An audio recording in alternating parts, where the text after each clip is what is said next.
सबसे पहले आज हम क्या जानेंगे ना कि वेयर हाउस में जो होता है चोरी कैसे होती है और चोरी से हम कैसे बच सकते हैं। ठीक है, सबसे पहले हम आज ये जानेंगे कि चोरी कैसे होता है और चोरी से हम कैसे बच सकते हैं। क्योंकि वेयर हाउस में आपको अक्सर ये चीज़ें देखने को मिलेंगी अक्सर मिलेगी कि जैसे अगर आप इन बॉन्ड कर रहे हो या आप आउट बॉन्ड कर रहे हो तो दोनों घटनाओं में आपको ये देखने को मिलेगा कि पार्सल शॉर्ट हो गया। ठीक है, तो पार्सल शॉर्ट हो जाने का मतलब होता है कि जैसे मान लो कोई कंसाइनमेंट था, कंसाइनमेंट के अंदर जो है मान लो 20 पीसेस थे, 20 पीसेस थे कुछ। सपोज दैट कि एक कार्टून बॉक्स है पेंसिल का। ठीक है, और उस पेंसिल बॉक्स में जो है 20 पीसेस बॉक्स के अंदर थे। उस बॉक्स के अंदर से जो है 5 पैकेट मान लो कोई ले लिया। क्यों ले लिया? क्योंकि इसलिए ले लिया वो इसलिए ले लिया कि पैकेज जो है ओपन रिसीव हुआ था, और जो कंसाइनमेंट था पेंसिल था, तो वो पेंसिल वगैरह जो थी हमारी चीज़ की होती हैं। तो जब भी हम क्या करते हैं कि हम हो या कोई भी दूसरा व्यक्ति हो, अगर हमें ऐसा लगता है कि चलो कोई नहीं देख रहा है, वेयर हाउस में कोई नहीं देख रहा है, लाओ एक दो पेंसिल निकाल के रख लेते हैं। ठीक है ना, एक दो पेंसिल निकाल के रख लेते हैं। तो उस केस में जो है हम क्या करते हैं, हम हो या कोई भी, ठीक है, तो वो हम लोग निकाल के रख लेते हैं। तो इस तरह की घटनाओं में क्या होता है कि चीज़ें चोरी हो जाती हैं। और जब चीज़ें चोरी हो जाती हैं तो उनको बताया जाता है कि पार्सल शॉर्ट हो गया। ठीक है ना, पार्सल शॉर्ट हो गया। तो सम टाइम क्या होता है कि जब आप आउट बाउंड कर रहे थे तो उस समय इसकी दिक्कत आएगी। दिक्कत कब नहीं आएगी? जब आप इन बॉन्ड करते हो उस समय आप दिखा देते कि ये बॉक्स ओपन रिसीव हुआ है, 20 पीसेस थे, 20 में 5 पीसेस जो है ऑलरेडी शॉर्ट रिसीव हुआ है। ठीक है, ऑलरेडी उसमें शॉर्ट रिसीव हुआ है। अगर शॉर्ट रिसीव आपने पहले ही मेंशन कर दिया है तब तो आपको आउट बाउंड के समय में दिक्कत नहीं आएगी। बट अगर मान लो आपने जो है आउट बाउंड किया और पार्सल उस समय आप बता रहे हो कि 20 में से 5 गायब हो गए और बचे हमारे 15 पीसेस। तो इस केस में वो सही पूछो तो चोरी कहना उसको कहा जाता है।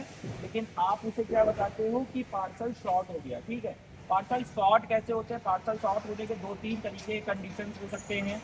या तो पार्सल की पैकेजिंग लूज हुई हो, पार्सल को सही से पैक नहीं किया गया हो जिससे कि वो बॉक्स खुल जाते हैं। ठीक है, और बॉक्स के खुलने के कंडीशन में क्या होता है, कोई भी व्यक्ति इजी वे में पार्सल को थोड़ा सा और फोल्ड करके उसमें से पार्सल निकालने की कोशिश करता है और पार्सल को ले लेता है। ठीक है, एक तो लूज पैकेजिंग हो जाते हैं।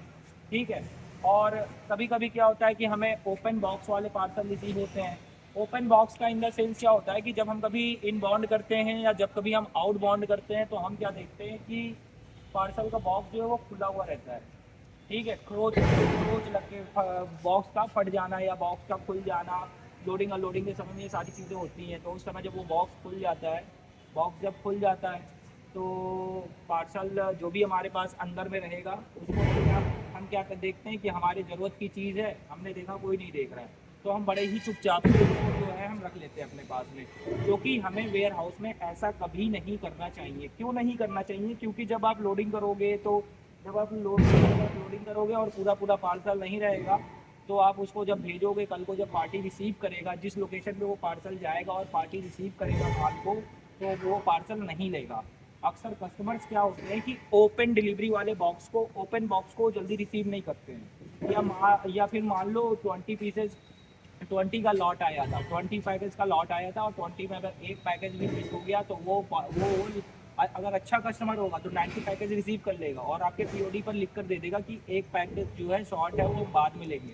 और अगर अच्छा नहीं होगा तो वो पूरा पूरा पैकेज ही नहीं लेगा। ठीक, अब जैसे कि हम दिखाना चाहेंगे कि ओपन बॉक्स किस तरह से होते हैं और लूज पैकेजिंग किस तरीके से होती है। तो ओपन बॉक्स हमारा जो है, जैसा आप देख रहे हो कि ये हमारा ओपन बॉक्स है। ठीक है, अब इस तरह के ओपन बॉक्स में हम बड़े ही इजी से क्या करते हैं कि पार्सल को निकालने की कोशिश करते हैं और पार्सल को हम निकाल भी लेते हैं।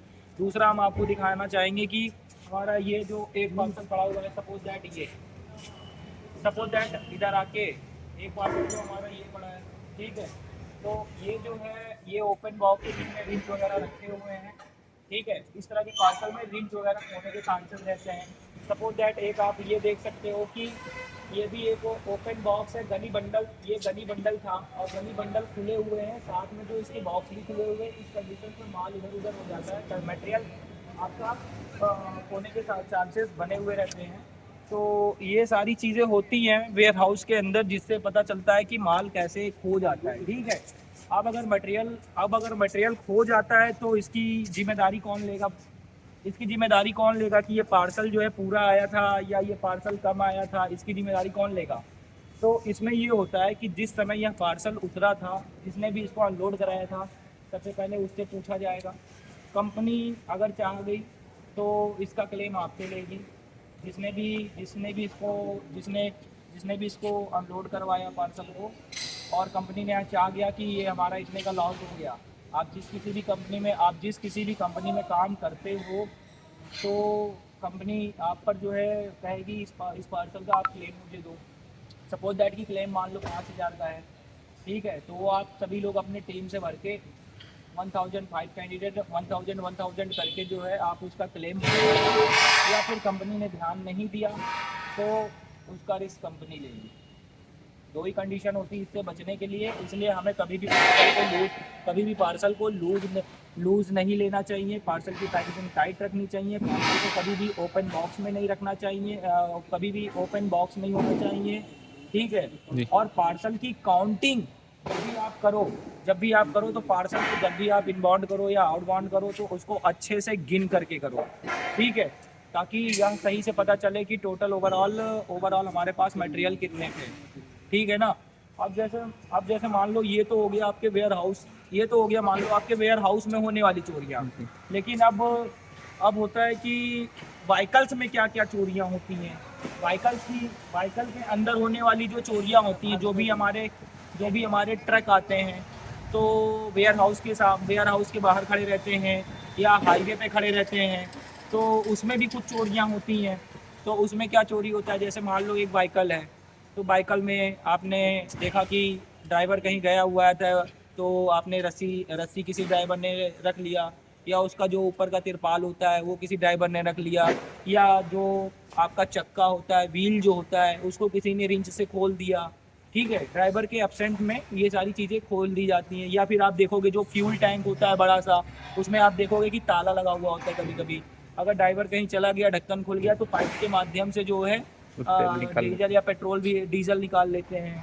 ठीक है, सम टाइम क्या होता है कि गाड़ी के जो रिंच बॉक्स होते हैं, गाड़ी के रिंच बॉक्स और गाड़ी का जो जैक होता है, वो भी पता चलता है कि ड्राइवर कहीं गया है, उस कंडीशन में उनके रिंच बॉक्सेस चले जाते हैं।